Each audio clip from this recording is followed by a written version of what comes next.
اپنا تھوڑا سا شوق پیدا کریں. جب قرآن مجید کے ساتھ دلچسپی ہو جائے گی، جب قرآن پاک کے ساتھ پیار ہو جائے گا، جب اس کے ساتھ حضرت عبداللہ ابن عباس فرمایا کرتے تھے اب تو یہ حال ہو گیا ہے کہ اونٹ کی نکیل بھی گم ہو جائے تو میں قرآن مجید سے پوچھتا ہوں، وہ مجھے بتاتا ہے کہاں پڑی ہوئی. اپنے آپ کو دوبارہ سے موڑیں، قرآن پاک کے ساتھ اپنی دلچسپی پیدا کریں، اپنا شعور اس طرح کا بنائیں کہ ہم قرآن مجید سے جڑے ہوئے لوگ ہیں. میرے بھائیوں، وقت اتنی تیزی سے ہمارے ہاتھوں سے نکل رہا ہے، اتنی تیزی سے، قبل اس کے کہ پھر اینک لگا کے بھی پڑھا جائے تو پڑھا نہ جا سکے، پھر یہ کہ تھوڑا سا پڑھنے کے بعد آنکھیں تھکنے لگیں، قبل اس کے کہ پھر ہم کوشش بھی کریں تو ہماری زبان نہ چلے. ہمیں تھوڑا سا شوق بنانا چاہیے قرآن پاک کا، ہمارے گھروں میں رواج ہو. اور آپ یقین کریں، میرا بچہ چھوٹا نا 3-4 سال کا ہے، تو میں مصلی بچھاتا ہوں نا، ایک ہے تقریر کرنا نماز کی. تقریریں باہر چلتی ہیں، گھروں میں تو عمل چلتا ہے. گھر میں تقریر نہیں چلتی، گھر میں ان کو پتہ ہو، گھر میں بندہ اصل کیفیت میں ہوتا ہے، وہاں پتہ ہوتا ہے سب کو کہ یہ نمازی ہے کہ بے نمازی ہے، وہاں پتہ ہوتا ہے سچ بولتا ہے جھوٹ بولتا ہے. گھر کے اندر کیا کیفیت ہے. ہمارے بچے کیوں کر نیک ہوں گے؟ ہماری تقریروں سے ہوں گے. وہ اگر ہمیں سچ بولتا دیکھیں گے تو سچ بولیں گے. اگر ہمیں دیکھو، کبھی کسی باپ نے مجبوری سے کہا تھا اپنے پتر کو کہ بیٹا باہر کہہ دو کہ میں گھر میں نہیں، ہو سکتا ہے کوئی بڑی مجبوری ہو، لیکن اگر ایک دفعہ آپ نے جھوٹ بولنے کا اسے کہہ دیا نا، ایک دفعہ، تو پھر ساری زندگی روئیں گے کہ بیٹا میرے ساتھ تو سچ بولا کر، اور تیری مہربانی مجھے سچ بتایا کر. لیکن پھر وہ قابو نہیں آئے. میں مصلی بچھاتا ہوں تو بچے کو پتہ نہیں ابھی نماز کیا ہوتی ہے، تو وہ ساتھ آ کے کھڑا ہو جاتا ہے، سجدہ کرنے کی بجائے لیٹ جاتا ہے. اس کی دلچسپی ہوتی ہے، اس کی اماں قرآن مجید کھولتی ہے تو وہ سپارہ لے کے اس کے پاس بیٹھ جاتا ہے. ہمیں نا حضور نے فرمایا تھا اپنے گھروں کو قبرستان نہ بنانا، کچھ نماز کچھ نوافل گھر میں بھی ادا کرنا. ہم اگر یہ شور تو بڑا ہے کہ بچے موبائل دیکھتے ہیں، بچے موبائل دیکھتے ہیں، مجھے کہہ لینے دو بڑے بھی بڑا ہی دیکھتے ہیں، بڑا ہی دیکھتے ہیں. اگر بیٹے کی گردن جھکی ہوئی ہے موبائل پہ تو والد صاحب کی بھی جھکی ہوئی ہے، وہ بھی کہہ رہے ہیں ذرا مجھے کھول کے دینا فلاں نے کیا بھیجا تھا. خدا را کچھ سمجھے چیزوں کو. اگر آج ہم اپنے گھر کے اندر قرآن مجید خود تلاوت کریں گے تو پھر بچوں میں شوق آئے گا، پھر ان کی توجہ آئے گی. باتیں زیادہ نہیں کرنی، بس سمیٹنے کی طرف آتا ہوں. اب یہ ہے کہ ہم نے قرآن مجید سے پیار کرنا ہے، قرآن مجید کی طرف دلچسپی رکھنی ہے، قرآن مجید ہی ہماری رہنمائی کرے گا.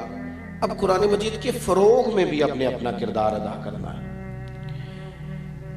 مدارس اسلامیہ میں چونکہ سارا کام چندوں سے چلتا ہے تو حالت بڑی خستہ ہو جاتی ہے بعض اوقات. جو رمضان سے پہلے دن آتے ہیں نا مدرسوں پہ، یہ اس طرح کے آتے ہیں کہ جس طرح تنخواہ کے آخری دن نہیں چل رہے ہوتے، کافی سارا قرضہ بھی چڑھ جاتا ہے، حالات اور طرح کے ہوتے ہیں. ہم نے کیا ہے؟ ہم نے نا گلا گھونٹنا چاہا ہے مدارس کے طالب علموں کا. میں نے اپنے مدرسے میں زور دیا ہے اس بات پہ کہ ان کو 15 دن کے بعد نا برگر بھی کھلاؤ، فاسٹ فوڈ بھی کھلاؤ کبھی کبھی نا ان کو طالب علموں کو. کیوں بھلا؟ اب سارے لوگوں کے بچے کھاتے ہیں نا، تو ان کا گلا گھونٹنے کا کیا مقصد ہے جی؟ آپ نہیں کھائیں. میں ایک دن نکل رہا تھا کسی پروگرام کے لیے تو ایک صاحب آ گئے، کہنے لگے ہمارا فلاں جگہ پہ میرج حال ہے. تو ہم نے جناب بارات کا کھانا پکایا تھا تو وہ کافی سارا کھانا بچ گیا ہے، تو ملازموں کو بھی کھلایا ہے تو پھر بھی بچ گیا ہے. تو وہاں پڑی ہیں ابھی 2 دیگیں، تو کسی کو بھیجیں کہ جا کے لے آئے. اوہو، مجھے تو اتنا غصہ نہیں چڑھتا، کم ہی آتا ہے، لیکن وہ بڑا ہی چڑھ گیا. میں انہوں آکھیا میں کیا اگوں اتنے اگے پیچھے نظر نہ آئی ساڑھے مدرسے دے. تیرا خیال یہ ہے کہ جو کھانا فل بچ گیا کوئی نہیں کھایا وہ ہمارے بچے کھائیں گے؟ میں کہہ تو انج دی روٹی تکی نہیں جنج دی مولویاں کئی باری کھا لی. کیا سانو تخت ہزارے دی لوڑ کیے؟ نالے کی لگے شہر بمبول دے نال اسی اپنی بال کے سیکنے ہاں، سانو کی لگے کسی اور دے نال. خودداری اور عزت نفس گردن کو جھکا دیتا ہے خیرات کا پتھر، جہاں میں مانگنے والوں کے سر کبھی اونچے نہیں ہوتے.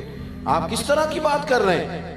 کہ یہ جو طلباء ہیں ان کو آپ وہ والا. میرے عزیزو، جب آپ نے انہیں یہ اعزاز دیا ہے کہ یہ دین کے طلباء ہیں تو پھر ان کے ساتھ اس طرح کا سلوک کیوں اعلان کرنا پڑے، کیوں کہنا پڑے، کیوں بار بار اس بات کا اظہار کرنا پڑے کہ مدارس کے ساتھ تعاون کرو؟ ہمیں قرآن مجید کے فروغ میں خود سے حصہ لینا چاہیے، آگے بڑھنا چاہیے، دامے درمے قدمے سکھنے، اور پھر باقاعدہ مدارس میں آنا چاہیے.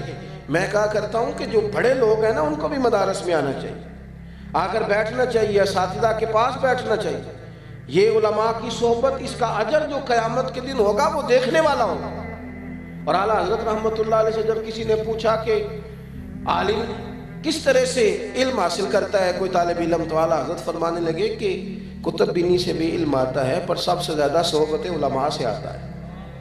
صحبت علماء سے آپ ان کی باتیں سنتے رہیں، ان کے پاس بیٹھے رہیں تو اس سے بہت سارے بہترین نتائج برآمد ہوتے ہیں. تو اپنی زندگی کے اندر تھوڑی سی اس بات پر توجہ دیں کہ کچھ نہ کچھ ہم آگے بڑھیں اور کچھ کام کریں.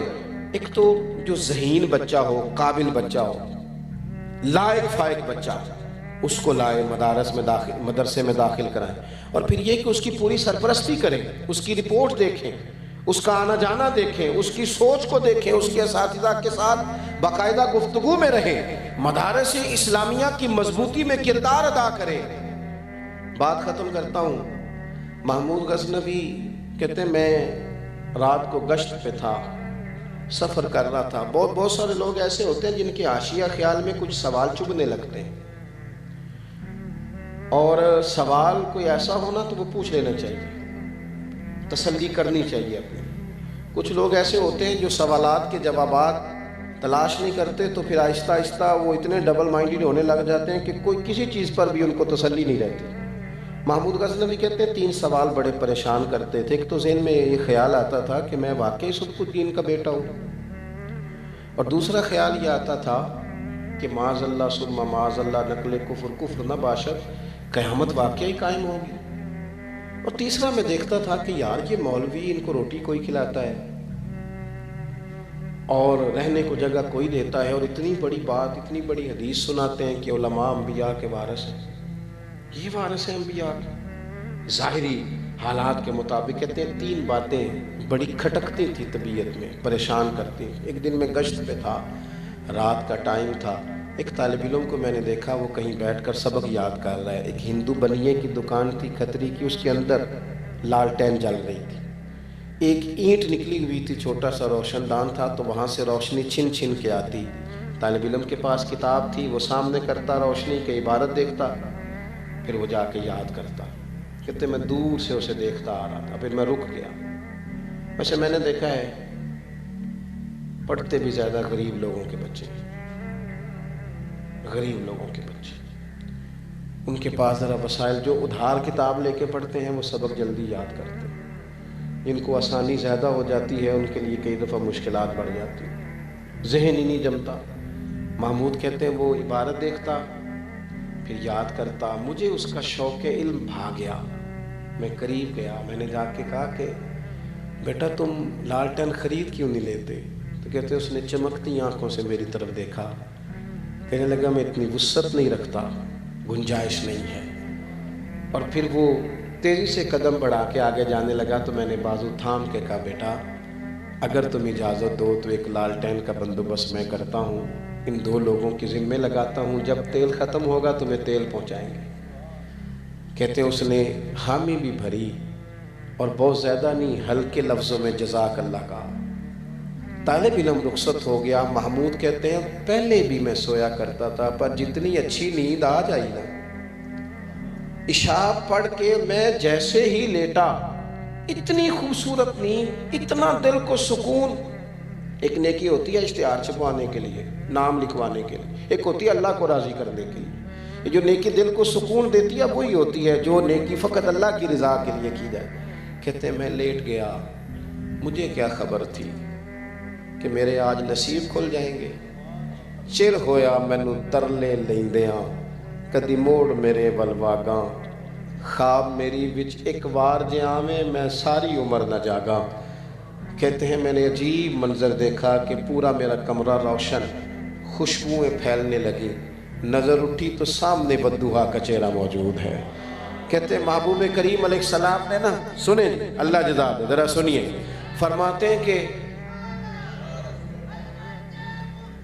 نبی کریم علیہ السلام نے نا زیادہ حضور افصح العرب، تھوڑے جملوں میں بڑی بڑی باتیں فرما دیتے ہیں. کہتے ہیں محبوب نے ایک جملہ کہا اور میرے تینوں سوالوں کے جواب دیے. محبوب فرمانے لگے، او سبکتگین کے بیٹے، آج تو نے میرے ایک وارث کی خدمت کی ہے، میں قیامت میں تیری سفارش کروں.